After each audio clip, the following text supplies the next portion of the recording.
Glória a Jesus, glória a Deus. Vamos meditar aqui no versículo da palavra de Deus, amém? Glória a Jesus.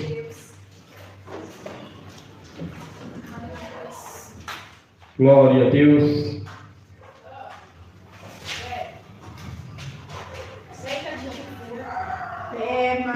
Fé, amor, mais amor. Quem não tem fé é o Salvador, pois sem fé e sem amor não pode agradar ao Senhor. Pois sem fé e sem amor não pode agradar ao Senhor. Ainda tem dinheiro. Estou sentindo aqui agora. Deus está neste lugar. Uma coisa estou sentindo aqui agora. Que Deus está neste lugar. Será neste lugar. Conta pra Jesus aonde é a sua dor. Ele é um remédio, confia no Senhor. Não se desanime com a sua cruz. O que tu precisa, conta pra Jesus. O que tu precisa, conta pra Jesus. Se o inimigo vier te desanimar, dizendo que não podes lá no céu entrar, ele é o caminho que ao céu conduz. O que tu precisa, conta pra Jesus. O que tu precisa, conta pra Jesus. Amém, Jesus? Amém. Glória a Deus. Glória a Deus. Glória a Deus. 1 Samuel, capítulo 10 e no versículo 1 a seguir. Glória a Jesus, glória a Deus. 1 Samuel, capítulo 10 e no versículo 1 a seguir.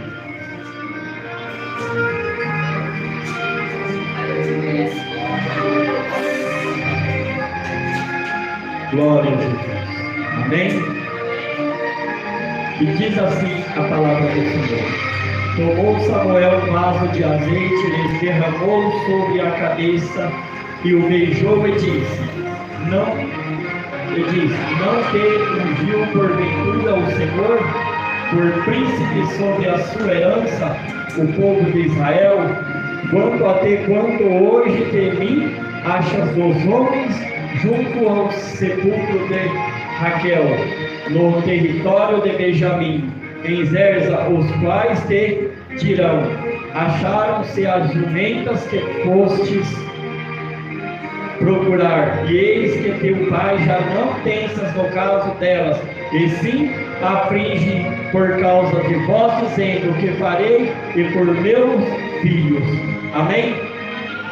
Vamos meditar também em João 3,16, amém? E diz assim a palavra do Senhor: porque Deus amou o mundo de tal maneira que enviou teu Filho unigênito, para que todo aquele que nele crê não pereça, mas tenha a vida eterna. Diz assim comigo: Senhor Jesus, aqui estamos diante da tua palavra. Senhor Jesus, fala comigo através da tua palavra. Senhor Jesus, revela a tua palavra em nossos corações. Pode se assentar e glorificar o nome santo do Senhor. Amém? Glória a Deus. Sabemos, meus amados irmãos, que hoje é um dia especial, amém? Aonde toda a nação, principalmente o povo brasileiro, hoje comemora o dia da Páscoa. Mas sabemos que esse dia, amada igreja, é uma festa pagã. Para nós, não é a comemoração da Páscoa. Porque a comemoração da Páscoa para o cristão é a Santa Ceia do Senhor. E hoje, durante o dia, eu procurei algumas mensagens para trazer a esse respeito. Mas o Senhor não falava em meu coração a esse respeito. O Senhor falava em meu coração para nós trazermos nos dias de hoje a salvação e a vida eterna, a qual nos dias de hoje a igreja do Senhor necessita, porque estamos nos últimos tempos. Mas como estamos nos últimos tempos, também nos dias de hoje, desde o princípio, o Senhor nosso Deus, Ele deixou para mim e para você o livre-arbítrio. Então venho falar para a igreja nos dias de hoje, um pouco através desse livre-arbítrio. Quando ali em Gênesis, no capítulo 4, no versículo 1 a seguir, se eu não me engano, veio então Caim e Abel oferecer ao Senhor as suas oferendas. Veio Caim, trouxe ali as suas oferendas, que ele colheu no campo, seus mantimentos, seus cereais. E trouxe Abel também do seu rebanho ovelhas para oferecer ao Senhor. E de repente o Senhor não se agradou das oferendas de Caim. O Senhor se agradou mais das oferendas de Abel. O porquê que Deus se agradou mais da referência de Abel? Estava eu perguntando ao Senhor na tarde de hoje. Por que Deus não se agradou das duas oferendas? Porque se o cereal queimar, para que a fumaça chegue até a presença de Deus, como era feito com as ovelhas, como era feito com as oferendas dos animais, a qual o Senhor pedia, para que a fumaça e a gordura subisse até a presença do Senhor. Esse era o sacrifício que o povo de Israel fazia. Mas imagine comigo se você queimar um trigo. Como será a fumaça de um trigo? Imagina se você queimar um arroz, um feijão ali no fogo cru. Como será a fumaça dele? Não será uma fumaça agradável aos olhos de Deus. Mas quando é sacrificado ali o animal, que é queimado ali, oferecido ao Senhor, o cheiro da fumaça, da gordura, então ele chegou e agradou a presença de Deus. Mas isso não é tudo. Isso não é tudo, porque quando Deus pediu a Abraão para oferecer o seu filho Isaac como sacrifício, quando Abraão pega o seu filho Isaac e vai até o monte para oferecer o seu filho em sacrifício ao Senhor, ele não disse para sua esposa Sara, porque certamente se ele dissesse para sua esposa Sara, a sua esposa não deixaria que ele levasse o seu filho para ser sacrificado. Porque a sua esposa diria: de maneira nenhuma vai sacrificar o meu filho. Quantos animais, quantos bois, quantas ovelhas tem para sacrificar? Vai sacrificar o meu filho? De maneira nenhuma. Então Abraão saiu e não disse para ela que ia sacrificar o seu filho. Mas antes de Deus pedir a Abraão para que sacrificasse o seu filho, Abraão já sabia que o Senhor já havia prometido a ele que a sua descendência seria como as estrelas do céu e como a areia da praia. Então Abraão, no seu coração, eu creio, a palavra de Deus não diz: eu vou sacrificar meu filho, mas Deus vai me dar um outro filho, porque Ele prometeu a minha descendência. Aleluia. Então, se Isaac é o filho da minha velhice, Deus vai me dar outro filho da minha velhice. Mas não sabia ele que Deus estava provando a ele para quê? Para que ele, nos dias de hoje, fosse como exemplo para nós, como pai da nossa terra. Hoje Deus, Ele não pede sacrifício de nossos filhos, porque certamente se Deus pedir para me sacrificar o meu filho, eu vou dizer para Ele: Senhor, eu sinto muito, mas eu não posso. Eu não tenho a fé que Abraão teve. Se Deus pedir para você sacrificar o seu filho, você não vai sacrificar, porque você não tem a fé que Abraão teve. Porque além da fé, Abraão tinha a promessa. Não que eu e você não temos promessa,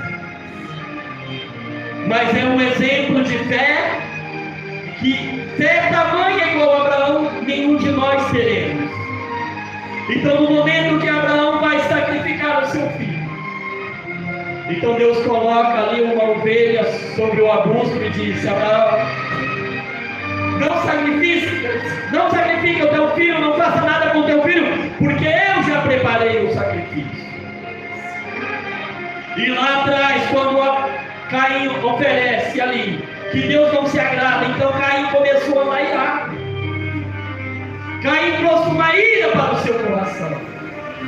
E Deus disse assim para Caim: ó, se você continuar com essa ira, o mal sobrevirá sobre você. Deus estava dando para Caim naquele momento um livre-arbítrio, para que ele tirasse a ira do coração dele. Não é diferente, amada igreja, no dia de hoje. Deus dá o livre-arbítrio para as pessoas. Às vezes você fala de Jesus, você prega a palavra, você anuncia, você usa as redes sociais, posta um vídeo, posta uma palavra de Deus, mas muitas vezes as pessoas não se interessam. Por que as pessoas não se interessam? Pelo livre-arbítrio, porque esse mundo está corrompendo a mente e o coração das pessoas. Este mundo está cegando a mente e o coração das pessoas, que elas não estão se dando conta que Jesus já está às portas,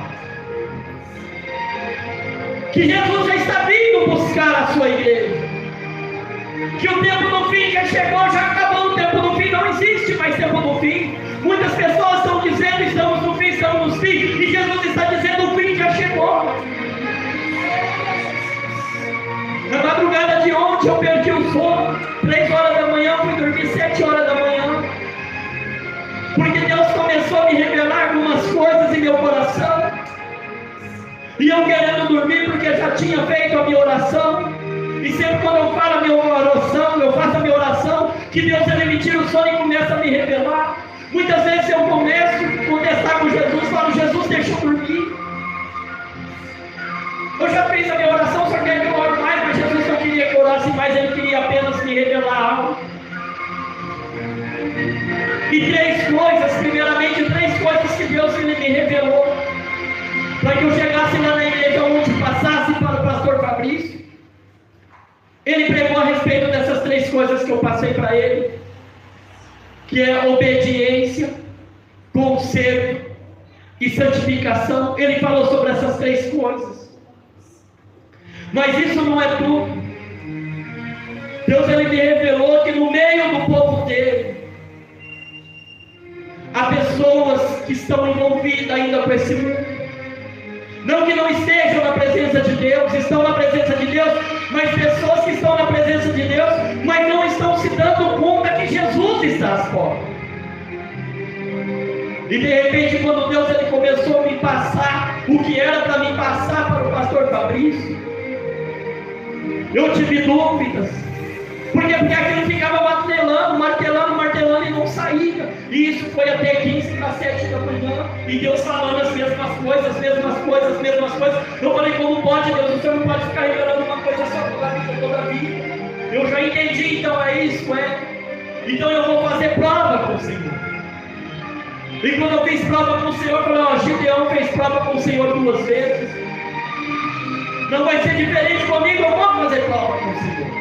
Então eu fiz prova com o Senhor e falei assim com o Senhor: ó, se essa revelação foi realmente que o Senhor me deu, se essa revelação é para mim chegar lá na igreja e passar para Ele, então o Senhor vai me dar uma visão confirmando. Mas isso já era 15 para 7 também. Eu tinha tirado o cochilo, minha esposa me ligou porque ela trocou o celular, levou meu celular e deixou dela.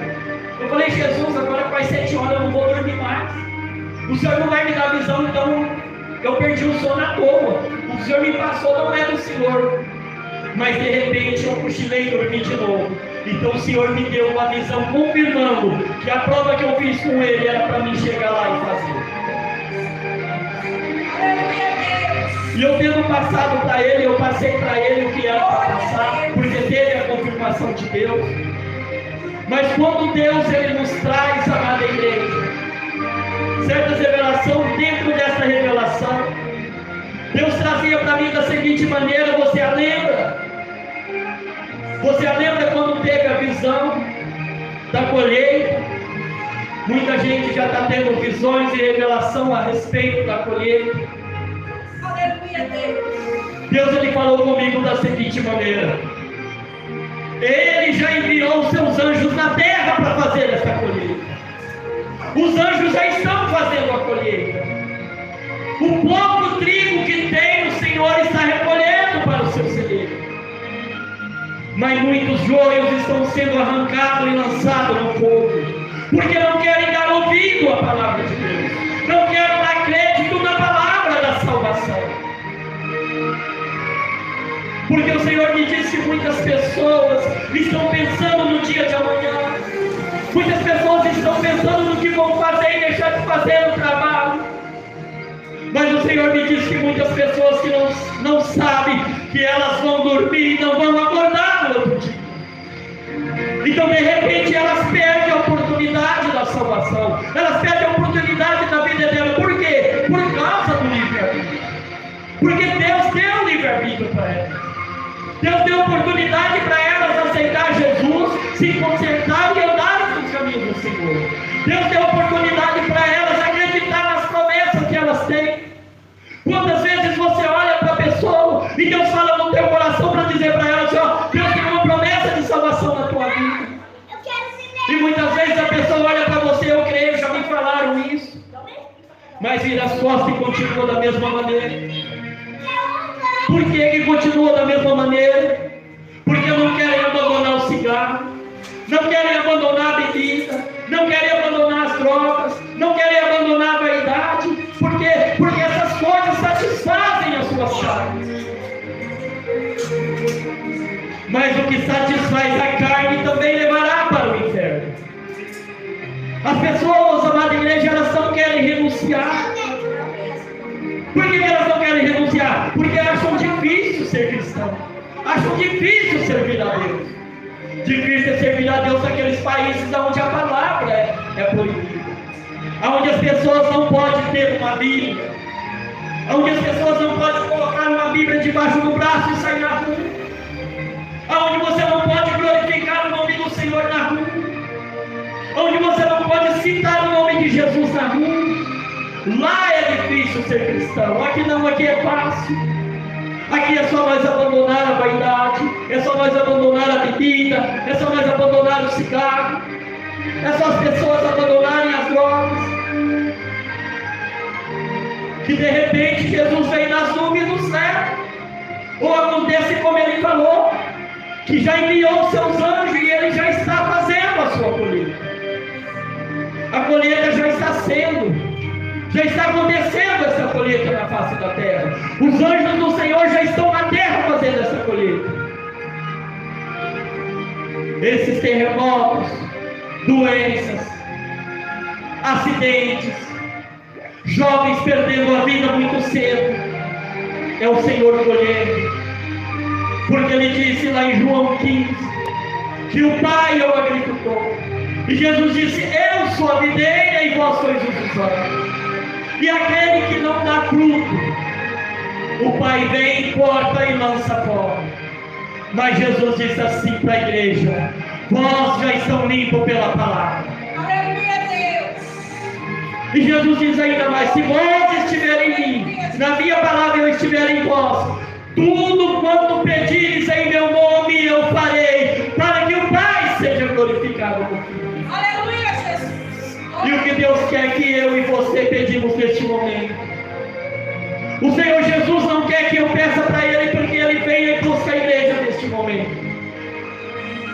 De maneira nenhuma o Senhor Jesus quer dessa forma. O Senhor Jesus quer que eu e você dobramos o nosso joelho e falamos, Senhor, sabemos que o Senhor está à porta, sabemos que o Senhor está em breve e vem buscar a sua igreja, sabemos que o Senhor já enviou seus anjos para fazer essa colheita, mas ainda se encontra o meu filho no mundo do pecado, ainda se encontra o seu esposo no mundo do pecado, ainda encontra a sua filha no mundo do pecado. E é necessário que você busque e clame a misericórdia do Senhor para a salvação do seu esposo, da sua filha e da sua filha. Mas isso não é tudo. Dentro das nossas orações, da nossa busca, do nosso propósito com o Senhor, nós temos que também pedir a misericórdia para aqueles que estão lá fora. Quantos irmãos e irmãs que um dia estiveram na presença de Deus e por algum motivo estão lá fora dos caminhos do Senhor, fora da presença do Senhor por algum motivo. E muitos hoje em dia estão dentro da igreja julgando a vida deles, porque estão bebendo, estão fumando, estão usando droga. Essas pessoas julgam a vida deles por quê? Porque não passaram pela mesma situação que eles estão passando. Um dia eu também estive na presença do Senhor e eu também fiz esse julgamento. Então o Senhor permitiu que eu me afastasse dos caminhos dele. Para quê? Para que eu vivesse a vida que eles estão vivendo hoje. Para que eu reconhecesse que eles estão lá não é por vontade própria não. Foi por palavras que muitas vezes eles ouviram dentro da igreja e abandonaram a sua fé. Foi palavras que eles ouviram e feriram o seu coração. Foi por muitas vezes eles pregar a palavra de Deus e muitas vezes eles serem rejeitados. Foi por muitas vezes eles querer viver a santidade do Senhor. E muitas vezes eles foram criticados porque eram jovens e queriam viver a santidade do Senhor. Então muitos cristãos carnal começaram a chamar eles de salgado, de santarrão, que não precisava tudo daquilo.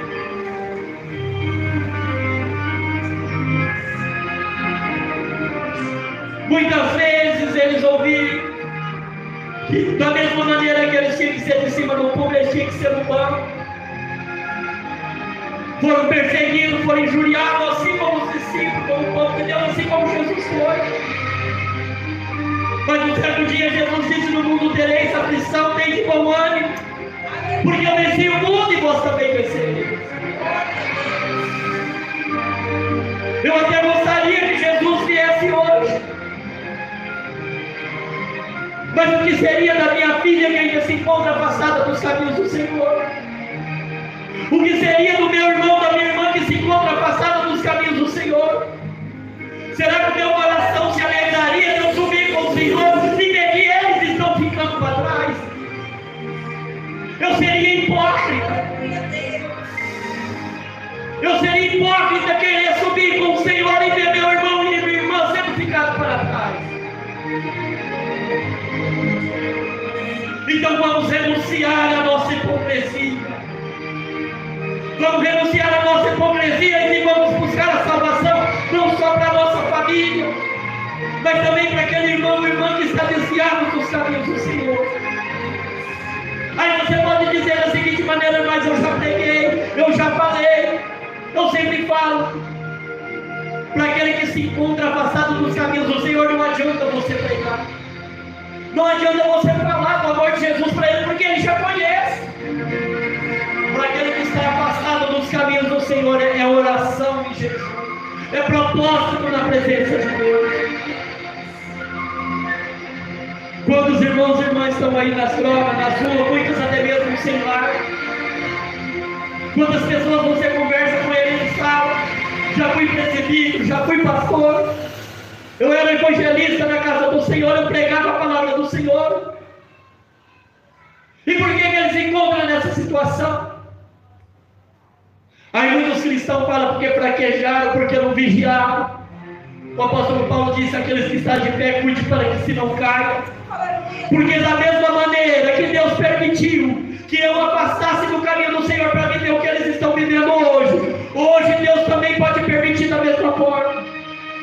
Não é porque o cristão está na oração, está no jejum, está evangelizando, está pregando, está profetizando, está revelando, que amanhã ou depois Deus não vai permitir que ele caia, para provar os seus julgamentos.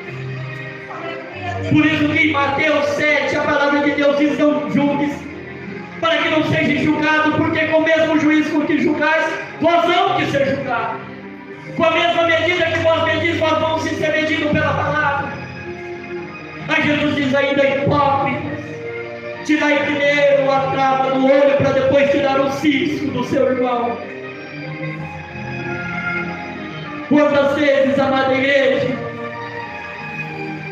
Deus tem falado? Quantas pessoas têm ouvido a palavra de Deus Eu começo a meditar, muitas vezes falar com o Senhor quantas pessoas já passaram por essa porta, já entraram aqui dentro, aceitaram Jesus, reconciliaram, porque não permaneceram. E muitas vezes o Senhor fala para mim mesmo, porque você precisa orar mais, você precisa jejuar mais, porque você ainda não está fazendo o suficiente. Eu estava com um propósito aqui, eu já falei para a igreja que havia um dia de sexta-feira no mês, do culto de libertação. Mas o Senhor tem falado constantemente no meu coração, você ainda não está preparado para este culto. O Senhor manda eu me preparar mais. O Senhor me manda eu consagrar mais. Por quê? Porque o culto de libertação é para as pessoas serem libertas e para permanecerem. Não é para a pessoa ser liberta e depois sair por essas portas e não voltar mais. Porque acontece, amada igreja, na parábola do semeador. Lembra da palavra que Jesus conta? A semente que cai na beira do caminho, que as aves vêm e comem a semente. Jesus diz: é Satanás que arranca a palavra que a pessoa recebeu. Por quê? Porque não houve a libertação de coração, mas não houve a libertação por completo. A palavra, para entrar no coração, para germinar e dar fruto, a pessoa tem que estar com o coração limpo. E muitas vezes a pessoa aceita Jesus, reconcilia, mas não está com o coração limpo. Ainda está com os vícios, está com os desejos no coração. Então não tem como a palavra entrar, germinar e dar fruto. Mas quando Jesus preparar a terra e lançar a semente, aí esse coração vai dar fruto. Meditamos aqui na palavra. Quando Samuel unge Saul, Deus também deu livre-arbítrio para Saul. Deus deu as ordenanças para ele. Deus falou para ele: ó, anda nos meus caminhos, vai lá na guerra, destrói tudo que tem lá. Mas Saul se preocupou com os bens materiais. Saul se preocupou em ter um rei daquelas terras ali como prisioneiro. Trouxe a terra para Israel. Começou a desobedecer o que Deus ordenou para ele. Mas antes disso, de Saul ser ungido rei, o povo de Israel começou a clamar para Samuel, porque Samuel estava velho. Samuel já tinha levantado os seus 2 filhos como sacerdote, mas os seus 2 filhos começaram a corromper os caminhos do Senhor, os mandamentos do Senhor, começaram a sair fora dos caminhos do Senhor. Então o povo de Israel ficaram com medo. Samuel está velho, qualquer momento ele morre, quem irá nos governar? Então levante para nós um rei, antes que você morra, porque seus filhos já desandaram. Quem vai ficar no seu lugar? Eles não confiaram que antes de Samuel morrer, Deus poderia levantar outro profeta. Deus poderia ungir outro profeta. Então quando eles levantam Saul como rei, Deus fala para Samuel da seguinte maneira: não foi você que eles rejeitaram, mas sim a mim. Eles me rejeitaram como governador e rei deles. Dá o rei que eles necessitam. Está vindo aí um homem, ele está procurando as jumentas dos seus pais. Ele vai até você. Deus revelou para Samuel um dia antes. Estava Saul procurando as jumentas do seu pai, com o seu moço, com o seu empregado, mas de maneira nenhuma eles vão encontrar. Então ouviram falar de um vidente, porque naquela época os profetas eram chamados como vidente. Vamos na cidade que lá mora um vidente e ele nos dirá tudo que irá ser sucedido com as jumentas. Então foram até o encontro de Samuel, mas não sabia eles que Samuel já estava esperando. Samuel já estava tudo preparado, esperando para que ungisse Saul como rei. Mas Saul então começou, como eu disse, começou a desobedecer o Senhor. E quando Saul trouxe os animais e trouxe o rei para Israel, pensando em sacrificar, pensando em que ia agradar a Deus, sacrificando coisas de outro rei, Deus revelou para Samuel lá onde ele estava. Aí Samuel vai até Saul e diz da seguinte maneira: como sucedeu na guerra com quem não sabia nada? Saul fala: foi tudo bem, a vitória foi nossa, o Senhor nos entregou a vitória. Mas de repente um boi rua lá no fundo do arraial. Aí Samuel pergunta: e esse boi? De onde surgiu esse boi? Aí Saul é obrigado a contar a verdade. Ah, nós trouxemos. O que foi feito do rei? Ah, também trouxe. Samuel então pega a espada e elimina a vida do rei. E no mesmo momento Deus fala com ele: ó, meu espírito não contenderá mais com você. Meu espírito não andará mais com você por causa da sua desobediência. Então Deus envia Samuel até a casa de Jessé para ungir Davi. E Samuel, além já velho, desce até a casa de Jessé. Quando o profeta chegava na cidade ou numa casa, as pessoas temiam, porque poderia ali vir uma repreensão, um castigo do Senhor sobre eles. Não foi diferente, Jessé temeu. Mas Deus disse para Samuel: vai e fala que você vai fazer a oferta e que você vai em paz. De repente ele chega lá e vê todos os filhos de Samuel, todos soldados, todos na guerra. E de repente Samuel ora para o primogênito. E quando ele vai ungir o primogênito, Deus fala para ele: não é esse. Aí ele passa de lá, vem o outro. Deus vai ungir o outro, Deus fala: não é esse. Quando acaba todos os filhos, Samuel fica sem saber o que fazer, creio eu. Mas o Senhor mandou ungir um dos seus filhos. Se acabaram os seus filhos. Aí Jessé fala: não acabou não. Tem lá um campo cuidando das ovelhas. Mas creio eu, até mesmo o pai, por desprezo, porque era desprezado, era o único que cuidava das ovelhas, era o único que ficava no pasto. Como diz o ditado nos dias de hoje, né? É aquela ovelhinha feia da família, que ninguém dá nada, aquela desprezada no lar da família. Mas de repente, amada igreja, Samuel diz da seguinte maneira: ninguém senta à mesa sem antes ele não chegar aqui. Antes de Davi ser ungido rei, Deus já começou a honrar Davi. Davi estava lá no pasto, mas Deus já estava honrando ele na casa dele antes dele ser ungido. Mande buscar o novo. Creio eu, a palavra de Deus nos diz como deve ter sido a zombaria dos irmãos ao ver Davi chegar pequenininho, ruim. Então quando Davi chega, Deus fala no coração de Samuel: é esse, unge que este é o meu escolhido. E eu fico meditando, igreja, muitas vezes, por que Deus escolheu Davi segundo o teu coração, sendo que Deus sabia o que Davi ia aprontar lá na frente. Porque Deus sabia que ele ia consentir na morte do... Ele sabia que ele ia prostituir. Então por que Deus escolheu Davi segundo o seu coração? Porque mesmo lá na frente, mesmo com as falhas, mesmo com o defeito, Davi era sincero. Ele tinha um coração sincero com Deus. Davi confiava na palavra e nos mandamentos de Deus. Porque eu creio eu que quando Davi estava lá cuidando das ovelhas, Davi com a sua arpinha sentava às vezes numa pedra, olhando as ovelhas e começava a cantar: o Senhor é meu pastor e nada me faltará. E elevo meus olhos para o monte, de onde me veio o meu socorro. O meu socorro vem do Senhor que fez o céu e a terra. Aleluia! Então Davi com sua harpa ele glorificava, ele louvava o nome do Senhor. Por isso quando vinha um urso, Davi ia e matava o urso.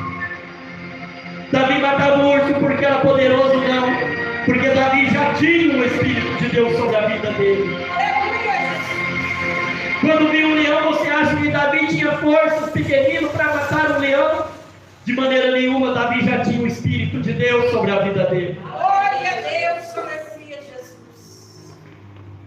Então, após ser ungido, está lá o povo de Israel na guerra. O povo não tinha costume de guerrear de mano a mano, era soldados contra soldados. Mas de repente levanta Golias, ali um guerreiro. Os filisteus sabiam. Os filisteus sabiam que ali não tinha um homem para enfrentar ele. Então fizeram a proposta para o povo de Israel: ó, estou aqui meu guerreiro, escolhe o guerreiro de vocês para que venha batalhar com ele. O vencedor escravizará o outro. O povo de Israel não podia aceitar. Mas aonde estava a confiança daquele soldado? Aonde estava a confiança do escolhido de Deus? Que ainda acreditava que era escolhido.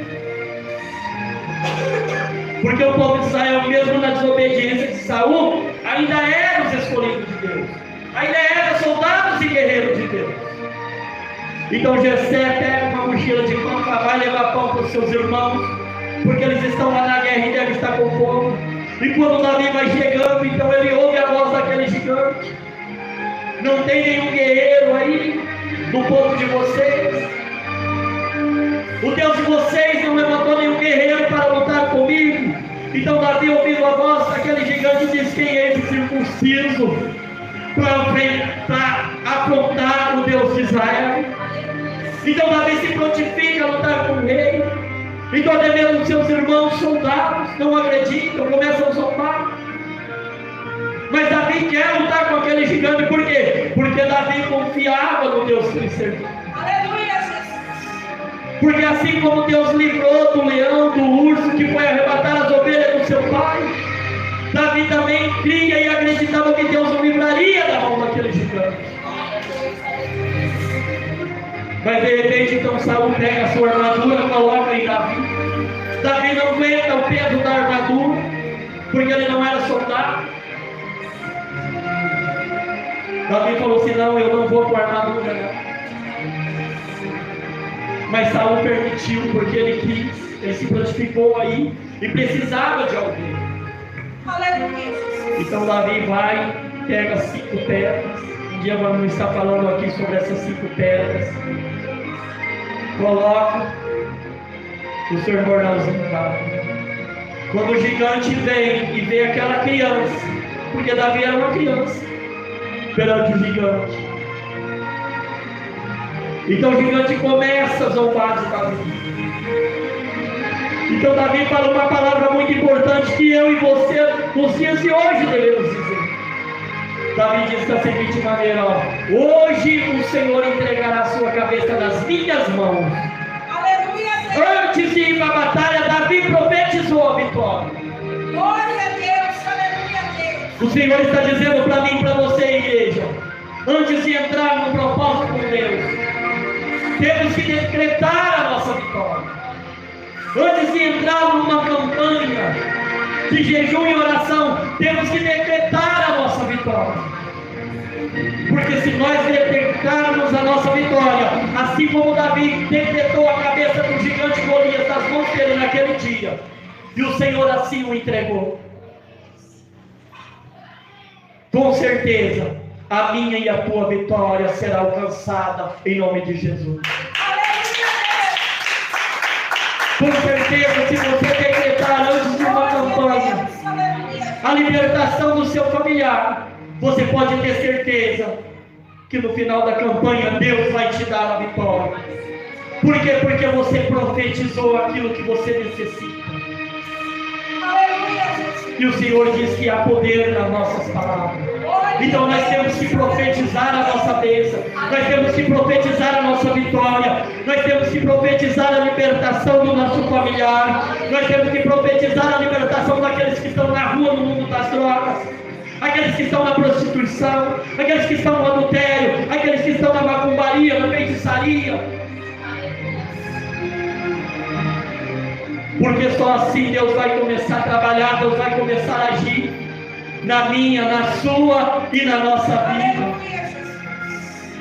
Porque se nós decretarmos a nossa vitória, se nós decretarmos aquilo que nós almejamos no nosso coração, nós estamos usando a nossa fé. E nós usamos a nossa fé, Deus vai levantar o seu trono e vai dizer para os seus anjos: vai, entregue a bênção dele. Porque ele me agradou, porque o Senhor disse que sem fé é impossível agradar a Deus. Então vamos usar a nossa fé. Vamos confiar no Senhor. Vamos confiar na libertação. Vamos confiar naquilo que o Senhor nos prometeu, nas promessas que Ele prometeu na sua vida. Porque com a nossa fé nós alcançaremos a nossa vitória. Com a sua fé você alcançará a sua vitória em nome de Jesus. Bate palma e glorifique o nome do Senhor. Glória a Jesus. Foi essas palavras que o Senhor colocou em meu coração, amém? Não trouxe a mensagem toda porque é uma história muito bonita. Eu falei para minha esposa, queria eu contar a história toda, amém? Mas Deus tem a sua maneira de trabalhar, amém? Foi dessa maneira que Deus trabalhou. E em nome de Jesus, não vamos desejar só que o Senhor venha hoje, não. Vamos desejar primeiro que o Senhor liberte a nossa família, que o Senhor liberte aqueles que estão no mundo do pecado, aqueles que estão afastados dos caminhos do Senhor. Por quê? Para que, se possível, possamos subir de mão dadas com eles. Amém? Deus abençoe a vida do irmão e da irmã, amém? Vamos cantar um corinho para nós estar passando a salva, amém? Que ainda não foi feita tão perto. Fé mais fé, amor mais amor, quem não tem, peça ao Salvador. Pois sem fé e sem amor não pode agradar ao Senhor. Pois sem fé e sem amor não pode agradar ao Senhor. Uma coisa estou sentindo aqui agora, que Deus está nesse lugar. Uma coisa estou sentindo aqui agora, que Deus está nesse lugar. Amém, Jesus? Glória a Deus. Mais palmas, Senhor. Me diz a voz do Senhor, irmã Sueli, para você não desanimar, em hipótese alguma, em momento nenhum. Porque diz o Senhor que você verá o seu esposo, se não for nesse culto, vai ser outro culto, pregando a palavra de Deus, amém? Porque não importa para onde ele voltará para os caminhos do Senhor, importa que ele anunciará a palavra do Senhor, amém? Apenas aguarde e confie, porque o Senhor vai confirmar aquilo que ele prometeu, amém? Glória a Deus. A irmã aí atrás, amém? O Senhor manda, irmãos, a tua fé, amém? Que através da tua fé o Senhor vai abrir as portas, amém? E tudo que a irmã deseja, principalmente na parte material que a irmã está precisando, o Senhor vai conceder, amém? E o Senhor manda dizer mais ainda para a irmã, Salmo de número 37 e de número 5: entrega teus caminhos ao Senhor, confia nele e ele tudo fará. Assim como a irmã já entregou seus caminhos ao Senhor, apenas confia que ele te dará a vitória, amém? O Senhor manda dizer para Maria da seguinte maneira: o tempo do fim chegou. Não há mais tempo de ter dúvida, não há mais tempo de olhar para a direita e nem para a esquerda. Há tempo apenas de olhar para Jesus, amém? O Senhor manda te dizer: não perca mais tempo, porque não só os planos de salvação para a sua vida, mas também para toda a sua família, amém? Porque o Senhor muitas vezes Ele mostra, e muitas vezes temos que passar, muitas vezes não passamos, muitas vezes deixamos de passar, amém? Mas o Senhor não quer ver você no desespero, no Hades, amém? O Senhor quer ver você glorificando e bendizendo o nome dEle e na esperança de subir para o reino da glória, amém? Então não perca as oportunidades, amém? Vamos fazer a oração da fé, amém? Glória a Jesus. para nós voltar para o nosso lar. Amém? Estão todos abençoados em nome de Jesus. Grande Deus, maravilhoso, eterno Pai, Deus bendito, Deus poderoso, Criador do céu e da terra. Mais uma vez aqui estamos, Senhor Jesus amado, nessa oração da fé, meu Pai, a qual cura os enfermos, meu Deus e eterno Pai, liberta o pecador, meu Deus, entre com providência na vida do irmão, da irmã, Senhor Jesus amado, liberta, Senhor, os seus familiares, liberta todos quantos estão no mundo do pecado, meu Pai, conceda, meu Deus, a bênção, a vitória, o milagre, o grande livramento, meu Deus, eu te imploro, alcança, meu Deus, as pessoas que estão distantes neste momento, meu Pai, concedendo a eles também a bênção, a vitória, o milagre, a libertação, meu Deus, também nos familiares deles, meu Pai. Confirma o milagre, a bênção e a vitória, em nome do Pai, do Filho e do Espírito Santo de Deus. Que a graça do nosso Senhor e Salvador Jesus Cristo esteja com todos vós. A igreja digam: amém. A paz do Senhor Jesus, a paz do Senhor Jesus e a paz do Senhor Jesus.